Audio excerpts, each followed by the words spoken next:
Presente. Hernández Ibáñez, Presente.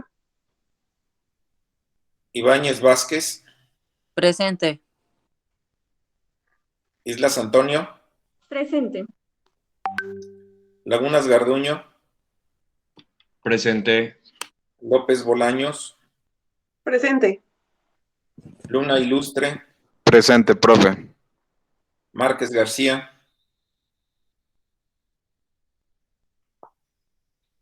Montes Acosta, Presente, maestro.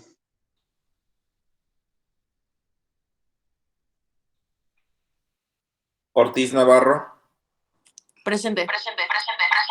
Fidel López, Pichardo Sánchez, Presente. Quevedo Mondragón, Presente. Quijas Ortiz, Presente. Ramírez Salcido, Presente, profe.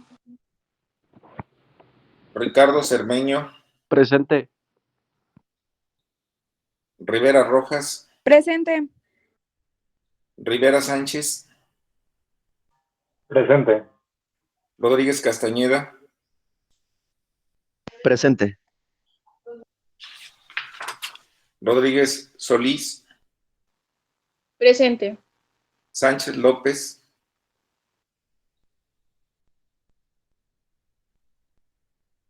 Suárez Flores,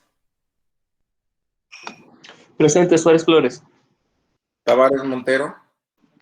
Presente. Tiene dos faltas, ¿eh? Tumalán, Presente, profesor. Vázquez Chávez, Presente, profe. Villanueva Bracamontes, Presente. Villegas Rivera. Presente. ¿Alguien faltó? García Rueda, Yo, profe. Más Valverde. García Rueda. ¿Quién más? Cortés Velasco, profe. También Sánchez López. No, tiene dos faltas anteriores. Ya hoy, ya a la siguiente ya no le iba a nombrar. ¿Quién es usted? A ver, déjeme verlo. Cortés Velasco. ¿Dónde está? Aquí estoy. A ver, explíqueme. Había faltado por el compromiso de trabajo nada más. No. Fue la semana pasada, creo, martes y miércoles que falté. Este es el trabajo también. Debe de entenderlo, ¿sí? Sí. Así Sí, es. ya no vuelvo a pasar. Sale y vale. Okay. ¿Quién Muchas más? gracias. Sánchez Nada. López. Sánchez López.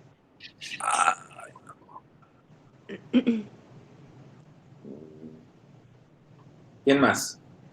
Espinosa Valverde. Ya le puse a García Rueda. ¿Quién más? Espinosa Valverde. Espinosa. Ok. Gracias. ¿Con todos? Bien. Pérez López.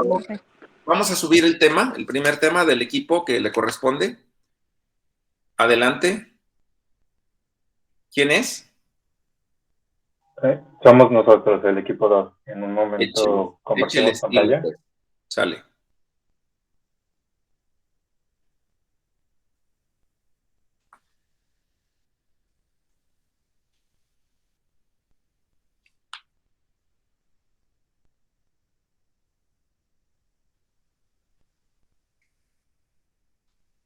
Adelante. Buenos días, somos el equipo 2. Lili, ¿podrías regresar a la anterior? Por favor, perdón. No, ahí déjelo. Equipo... ok. Les vamos a exponer la defensa constitucional y pues el equipo está conformado por Danix Enríquez, Eric García, Sergio Diego Laguna, Luis Luna, Sergio Montes y Liliana Ortiz y su servidor José Rivera. Gracias. Gracias. Ahora sí la siguiente, por favor. Bueno, la defensa constitucional. La creación y promulgación de normas constitucionales se enfrentó a la necesidad de crear mecanismos, procesos y procedimientos para la protección de valores, principios e instituciones establecidos en ellos. Permítame. Bueno, ¿cómo? ¿Permítame? Es decir, esto de la defensa constitucional se refiere a mecanismos que la propia Constitución incorpora para defensa de ella misma.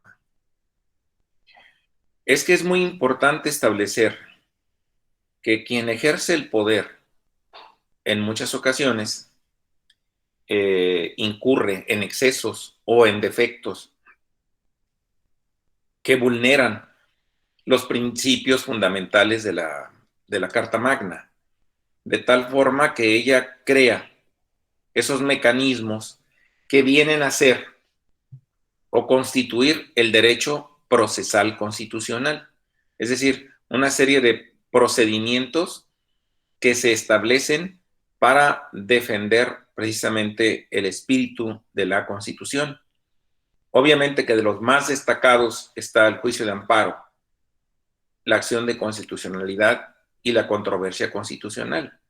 Eso sin desdeñar que en materia político-electoral también existen mecanismos de defensa para esos derechos políticos, al igual que una Comisión Nacional de Derechos Humanos, que para mi gusto, desde que nació inviable. Así la crearon. Y con el paso de las décadas, algo han mejorado, pero definitivamente deja muchísimo que desear el actuar de una comisión que debería tener mayor altura, tanto a nivel nacional como a nivel estatal. No han realmente más de que servido para crear puestos de trabajo, pero de allí a que tenga una eficacia plena en defensa de los derechos fundamentales para la sociedad mexicana, no, la ha mediatizado el propio sistema, controlado por el presidente la nacional y controlada por los gobernadores la local, y eso realmente le impide un adecuado desarrollo. Muy bien, continuamos. Pues sí, así como mencionó el maestro, se crean como para protegernos, porque es sabido que la Constitución fue creada a partir de la Revolución Mexicana, la actual fue creada a partir de la Revolución Mexicana, y era una época caracterizada por constantes golpes de gobierno, cambios en la titularidad de poderes. Entonces la Constitución Mexicana de 1917 significó un tránsito del México revolucionario de las instituciones. ¿Podrías avanzar a la siguiente diapositiva, por favor, Lili?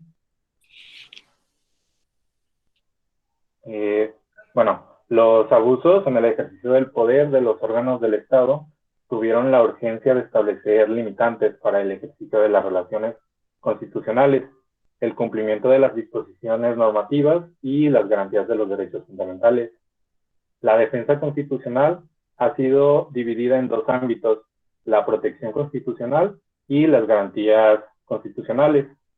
La primera, que es la protección constitucional, se refiere a la estructura y organización que establece la norma fundamental para lograr un equilibrio entre los poderes públicos, mientras que las garantías constitucionales son instrumentos procesales que se ejercitan cuando la protección constitucional ha sido violentada. Y pues esto ayuda a restablecer el orden normativo. Bien, muy bien. Adelante. La siguiente, Lili, por favor. La protección constitucional. Existe una clasificación de los mecanismos de protección según Pixomudio. Los divide en 4, que es la protección política, la protección económica, la protección social y la protección jurídica. Todo esto tiene como finalidad lograr un funcionamiento adecuado de los entes dotados de poder, convirtiéndose en la tutela fisiológica de la norma fundamental.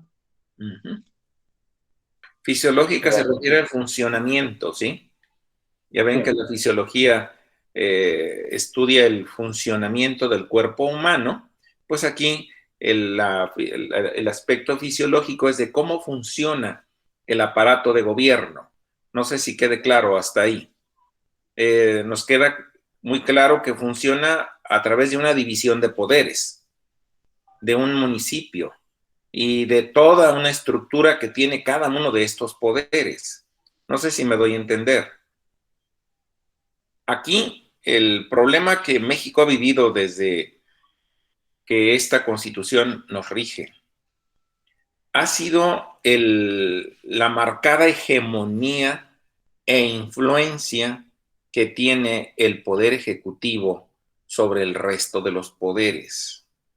No se ha podido en la práctica llegar a un claro contrapeso de ese poder. ¿A qué creen que se deba esa figura del presidencialismo, Carlos Josué? Bueno, esta figura se debe, bueno, principalmente considero que es para que exista alguien que sea representante, se podría mencionar, o un guía de toda la nación, pero igual... A ver, permíteme. Hablar de ismos es hablar de extremos. Presidencialismo, cuando debería ser un régimen presidencial. Y hablar de ismos es hablar de extremos. ¿Por qué crees que esto se haya generado? Por el exceso de poder. Exceso de poder. No será un exceso lo que el constituyente originario le dotó al Ejecutivo desde un principio. ¿No será eso también en parte? ¿O realmente contribuiría a establecer un adecuado equilibrio? ¿Cómo lo ven ustedes? A ver. Bueno, según lo que logro entender, previo a la revolución, pues prácticamente se hacía lo que el presidente quería, o sea, no se tomaba en cuenta las normas. Es decir, traemos una herencia presidencialista. ¿Coincidirías en eso? Sí. Una herencia de caudillismos, de liderazgos, que de alguna manera es muy influyente respecto de los otros dos poderes. Porfirio Díaz se convirtió en un dictador. Juárez, para allá iba. Santana, ni qué decir. Entonces, hemos tenido individuos que encabezan el poder ejecutivo con una gran concentración de poder. Entonces, nuestra Constitución del 17 refleja también esa concentración de poder. Por ejemplo, para designar a un ministro de la Corte, propuesta del Ejecutivo, ratificado por el Senado. Pues no que Poder Judicial, si otros dos poderes lo están designando a sus integrantes. ¿Cómo podríamos tener realmente un contrapeso en el Poder Judicial? Bueno, pues suprimiendo esas atribuciones que tienen el Congreso, en este caso el Senado y el presidente, para que sean los integrantes de la Corte quienes atiendan, por ejemplo, una carrera judicial de alguien que tiene la vida trabajando en el Poder Judicial y por lógica llega a ser ministro mediante un examen de oposición. Y ya le quitas la influencia del Ejecutivo y del Legislativo. Porque de otra manera, si yo como presidente y tú como presidente del Senado designamos a Eric de ministro, ¿a quién le debe el favor? Te lo debe a ti y me lo debe a mí. Entonces, ni modo que Eric vaya a patear el pesebre con una acción de inconstitucionalidad o con declarar una norma que acá yo propuse como ejecutivo y tú como legislativo la aprobaste. Entonces, a ver, Eric, ¿por qué pateas el pesebre? Te diríamos. ¿Por qué? Porque nos debes la chamba. ¿Sí me doy a entender? Entonces, en la razón, en la medida en que la legislación fundamental establezca ese tipo de requisitos para ser, por ejemplo, ministro de la Corte, ¿en qué vas a parar? Vas a parar en una dependencia. ¿Sí me doy a entender? Carlos y Eric, ¿me doy a entender lo que estoy diciendo? ¿Sí? Es decir, que por más que se diga que se crea un contrapeso con el Poder Judicial, en la norma vemos que no hay una independencia clara del Poder Judicial respecto de los otros dos. No sé si me doy a entender, pero insisto, tenemos una tradición presidencialista y contra eso se ha tenido que batallar. Y a eso no se acostumbra tampoco el actual presidente. No le gusta que lo ninguneen en el Poder Judicial. Y por eso trata en las designaciones que hace de tener gente afín. Pero, insisto, por eso son importantes tanto las protecciones como los mecanismos de defensa de carácter constitucional. Bien, vamos a entrar a cada uno de los temas.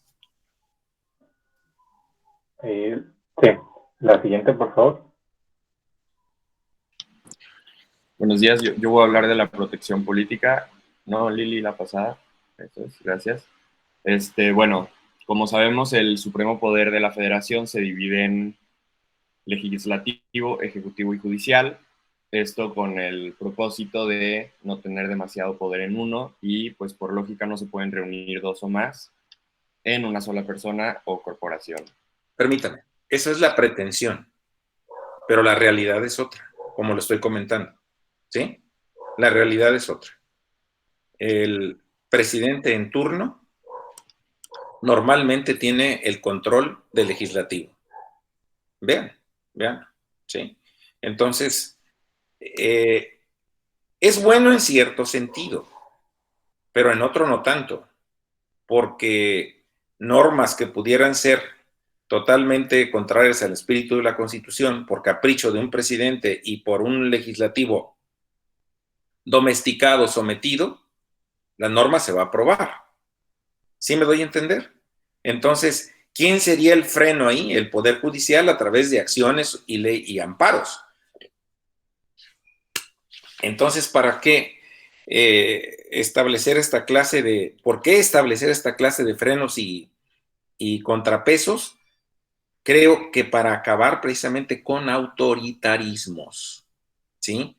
Los sismos nos hacen bastante daño. Continuamos. Muy bien, bueno, como Karl Lovenstein lo dice, los controles políticos se dividen en dos, intraorgánicos e interorgánicos. Esto es, pues, para preservar el orden supuesto y teórico que está plasmado en la Constitución. Lili, ¿podrías? Siguiente. Siguiente. Gracias. Bueno, entonces... Si lo pudieran abrir un poco más para leerlo mejor, un poco de zoom, ¿se podrá? No, maestro, es que lo estoy transmitiendo desde un teléfono aparte y no me deja hacer zoom. ¿Y no hay quien tenga una computadora que lo presente? A ver, permítanos. A ver, lea mientras esto para comentarlo, compañero. Bueno, bien, se puede. Sí, igual yo tengo la presentación. Ya se abrió un poco más, gracias. Ok, bueno. ¿Sí? El de intraorgánicos es el control que se produce al interior de una organización, de un órgano. En este caso, la división de poderes.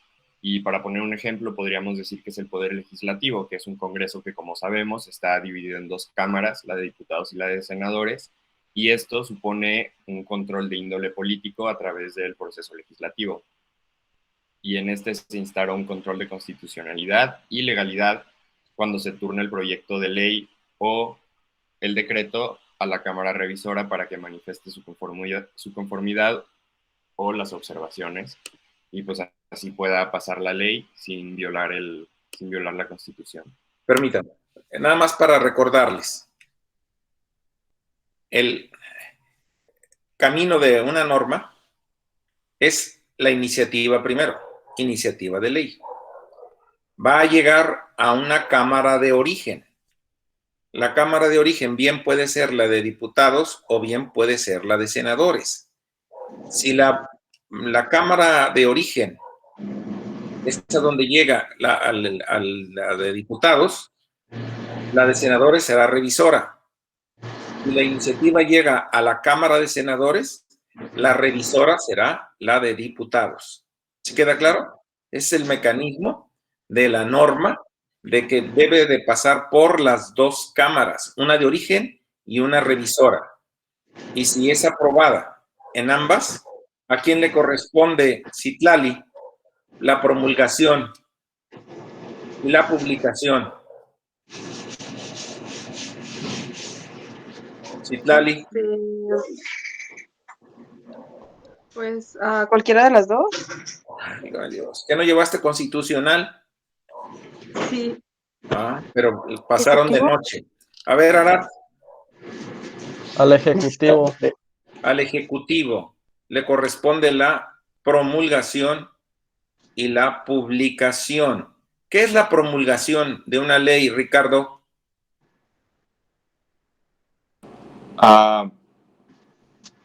Lo entiendo como el Ejecutivo está diciendo la ley, o sea, está que se haga pública, vaya.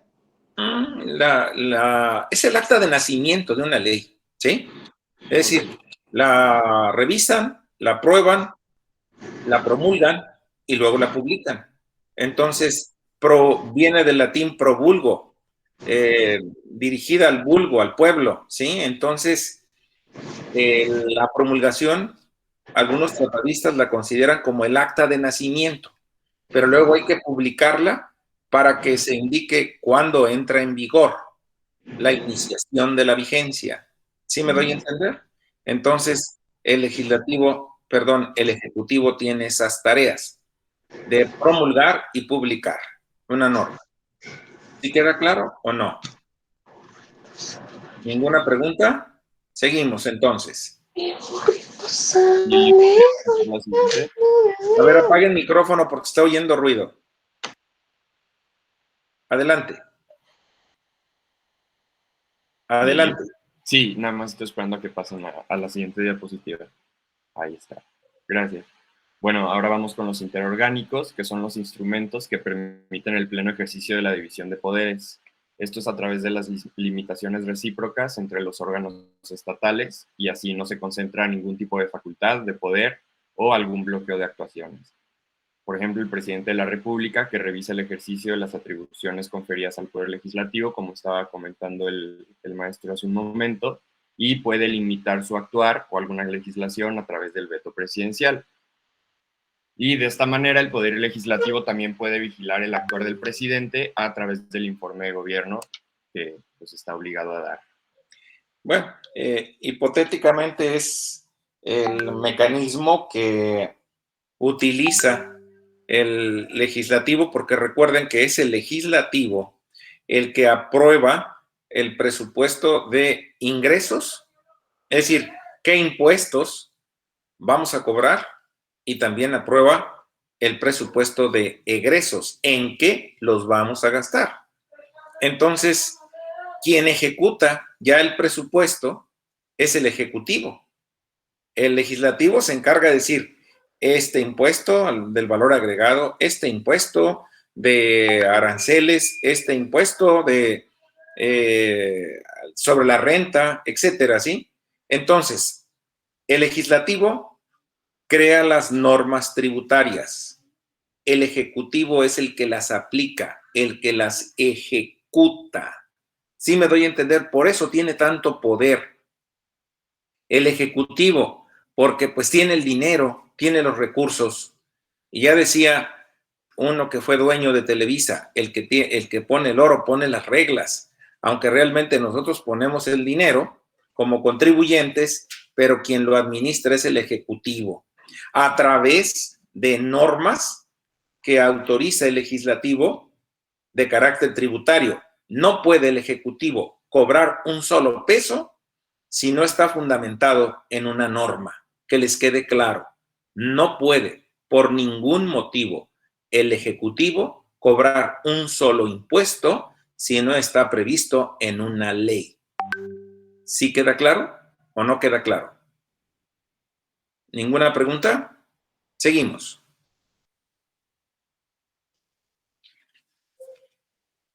Seguimos.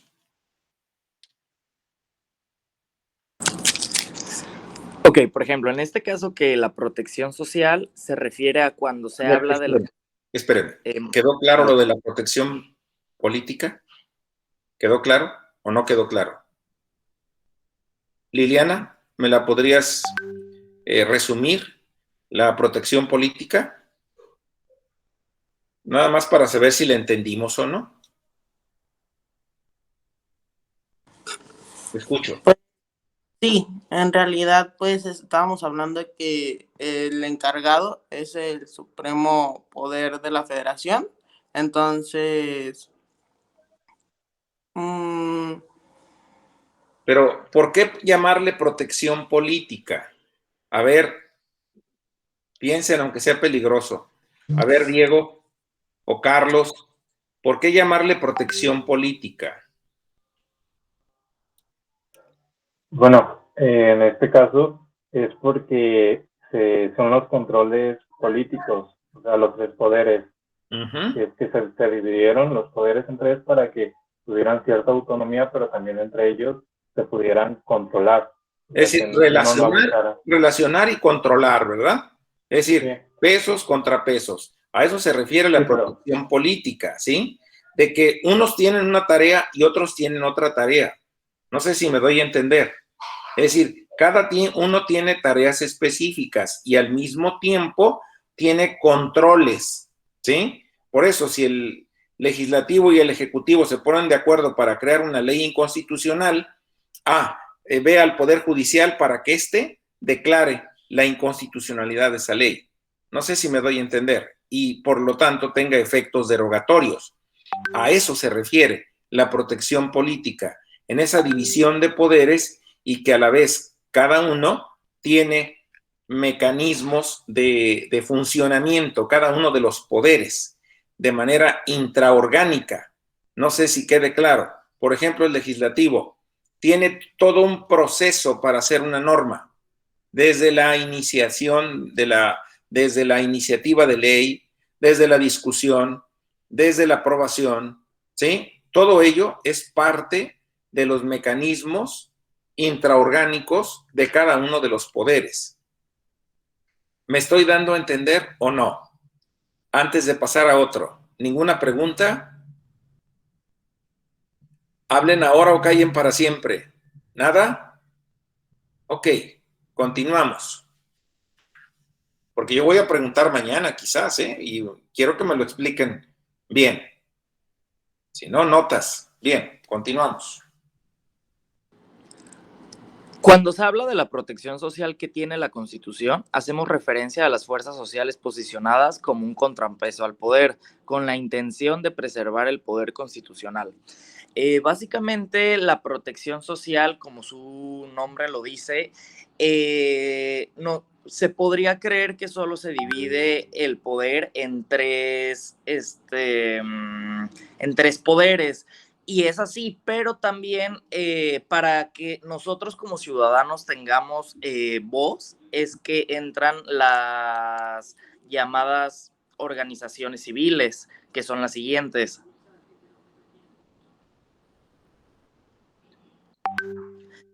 Por ejemplo, la primera sería los partidos políticos, que aquí es en base a la democracia, que es en donde nosotros podemos poner a lo mejor un contrapeso a las normas que se establecen. El siguiente, que son tanto los sindicatos como las organizaciones no gubernamentales. Permítame. Bien. Sí, claro. Indudablemente que esta protección social va dirigida a tutelar el derecho de asociación que tenemos los mexicanos. Desde la vida política o la vida gremial, o bien en organismos no gubernamentales, que de alguna manera son asociaciones de gobernados que a veces constituyen una crítica permanente al actuar del gobernante. Ocupándonos primeramente de los partidos políticos, evidentemente que es la oportunidad que tiene el gobernado para participar en la vida política el inscribirse en una asociación de esta naturaleza. A partir de algunos años para acá, probablemente unos 8 años, ya no es necesario que si quieres participar en la vida política como candidato, te inscribas en un partido político. Ya puedes ser candidato independiente. Con una serie de condiciones y requisitos que a veces se hartan quienes pretenden serlo y dicen, adiós, arrojan la toalla. Pero al menos pues hay esa posibilidad de llegar a asumir un cargo de elección popular de forma independiente.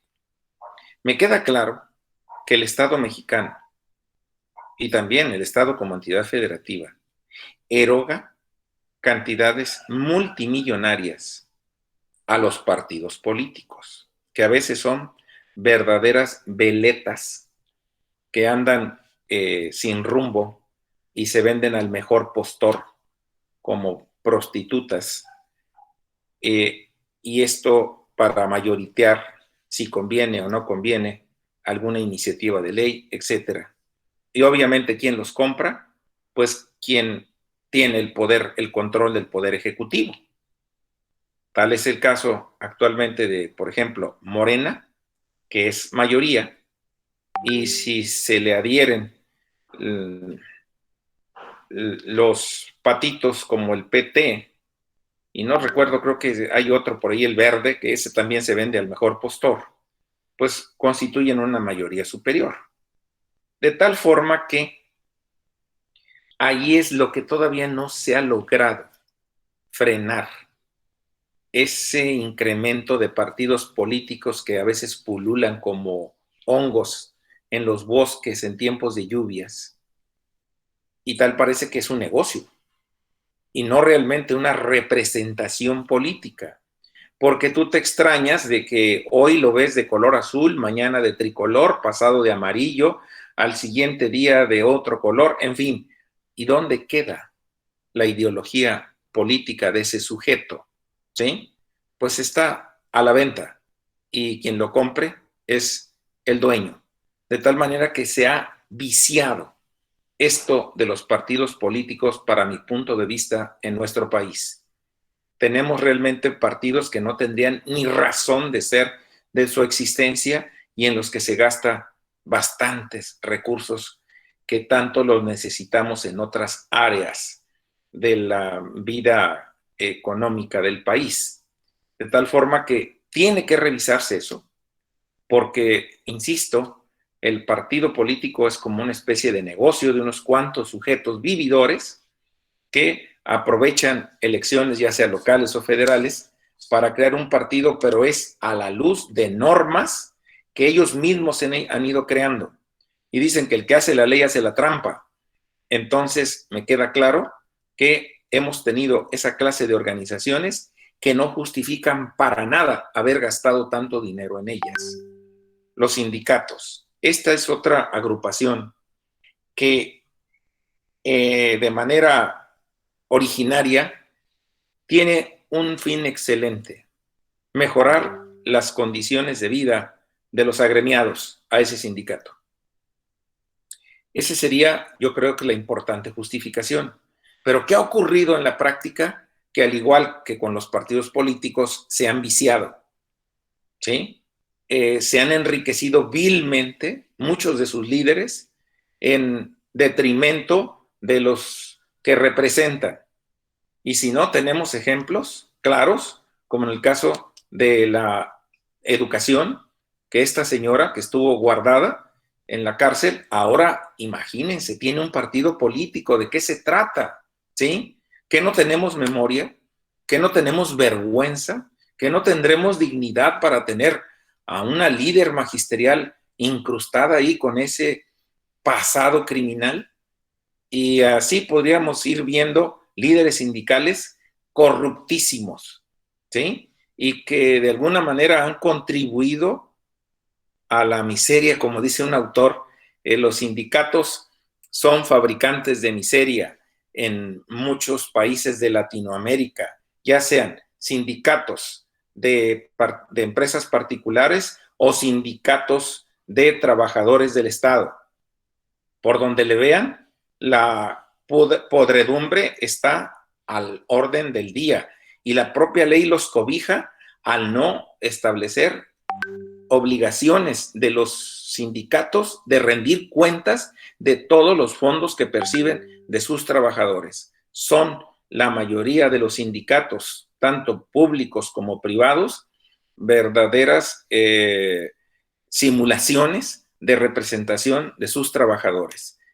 De veras, así está el panorama, tanto de sindicatos de carácter público, de organismos públicos, como de organismos privados. Son pocos los que se salvarían, porque yo creo que el general, el común denominador es traducido en corrupción de los líderes y de quienes los rodean. Un enriquecimiento de escándalo es lo que se ha vivido. Ya les digo, el sindicato tiene una causa, yo creo, plenamente justificada de creación, que originariamente quizás sí defendía los intereses de los agremiados, pero que ha ido degenerando. Esa es la verdad. Se ha ido desnaturalizando el funcionamiento de esta institución tan importante. Sí lo es, pero son las personas quienes se han encargado de darle otra dirección, otro trato. ¿Alguna pregunta hasta ahí? ¿Comentario? ¿Nada? Ok. A mí me gustaría agregar un comentario. Bueno, por Carlos. ejemplo, bueno, en este caso, el ejemplo que dio de la líder sindical que pues estuvo en la cárcel y ahora se encuentra en un partido político. Creo que ese es uno de los claros ejemplos de cómo se ha viciado ese aspecto que es la protección social. O sea, que ya no tiene que ver nada con la teoría, que era como lo mencionaba, que la teoría y la práctica ya están en lados opuestos. Divorciados, ¿verdad? Están divorciados. Sí. Y ese es el serio problema. Si voltean hacia Pemex, ni qué platicarles. Si voltean hacia ferrocarriles, igual. A donde volteen, van a encontrar esta clase de especímenes corruptísimos, ¿sí? Entonces, así, de ese tamaño está la vida sindical en México, tanto de organismos privados como de organismos públicos. Ha degenerado, ¿sí? Ya lo diría Renato Leduc en una expresión muy acertada: nuestra revolución degeneró en gobierno. No se crean, era una frase muy lapidaria, pero lo cierto es que sí ha hecho falta aterrizar, poner en práctica todos estos hermosos postulados, ¿sí? Y finalmente las organizaciones no gubernamentales, que de alguna manera, insisto, tienen voz en ocasiones, no hay voto, pero sí son organismos, sobre todo de defensa de derechos humanos, que hacen eco de lo que ocurre o de lo que dicen otros organismos de carácter internacional como Amnistía Internacional, que de alguna manera ponen el dedo en México sobre problemas graves que se están viviendo y son pues piedritas en el zapato para el gobernante, porque el hecho de que nos exhiban internacionalmente como un gobierno fallido el que tenemos, como un gobierno que alienta a la delincuencia organizada, etcétera, bueno, son organizaciones que tienen el valor civil de estar señalando los yerros y que tiene que corregir el gobernante en turno. Y no crean que son organizaciones que tienen un año o dos, no, ya tienen mucho tiempo laborando, desempeñándose, y son organizaciones que quienes las sostienen son sus propios integrantes, no reciben fondos de otro lugar. Muy bien, ¿qué más tenemos?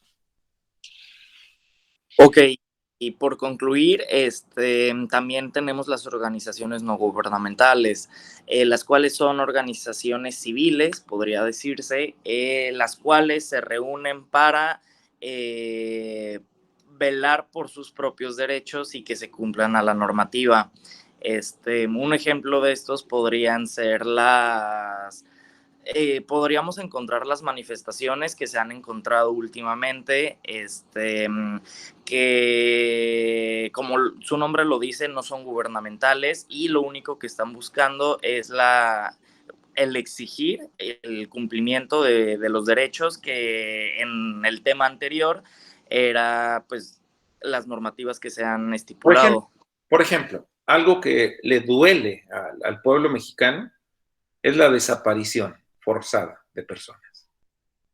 En Jalisco, tan solo en Jalisco, a la fecha hay más de 13,000 desaparecidos. Entonces, imagínense qué siente el familiar de un desaparecido.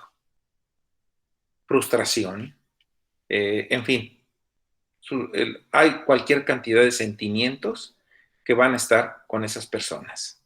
Ante esos miles de personas, pues vamos a encontrar a cualquier cantidad de interesados en ponerle el dedo en la llaga al gobernante en turno, al que sea, porque no está haciendo su trabajo. ¿Sí me doy a entender? Entonces es explicable totalmente y justificable el descontento y se trata de canalizarlo a través de esta clase de organizaciones no gubernamentales, sobre todo en defensa de los derechos fundamentales, especialmente el de libertad de las personas. De allí entonces que queda plenamente justificada un organismo de esta naturaleza que, insisto, no vive como el partido político o el sindicato de cuotas. Estos, quienes las integran, realmente les cuesta intervenir o participar en ellas. No sé si me doy a entender. ¿Sí? Ahí le dejamos entonces el día de hoy y mañana continuamos. ¿Sale? Gracias. Que estén bien. Gracias. Gracias.